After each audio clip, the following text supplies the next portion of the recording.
This is Gypsy Rose Blanchard and her mother, Dee Dee Blanchard. And in 2016, Gypsy Rose was sentenced to 10 years in prison for her role in the murder of her mother. Dee Dee Blanchard had Munchausen by proxy, which is when the caretaker of a child makes up symptoms or actually makes the child sick for attention or money, or both. Dee Dee had Habitat for Humanity build them a home based on the sickness of her daughter.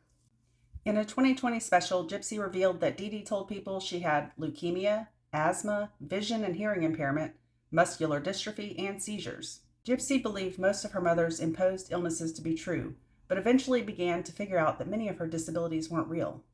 Guys, she had her in a wheelchair for years, and it wasn't even necessary. This is Gypsy Rose shortly after she was booked into jail, and this is her internet boyfriend, Nicholas Godejohn. Gypsy Rose was isolated and she had little means of communicating with the outside world.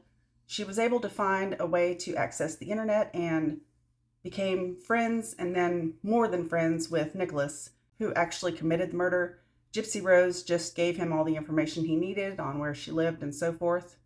Nicholas Godejohn will be spending the rest of his life behind bars. Yesterday, news broke that Gypsy Rose will be released December 28th this year, 3 years early.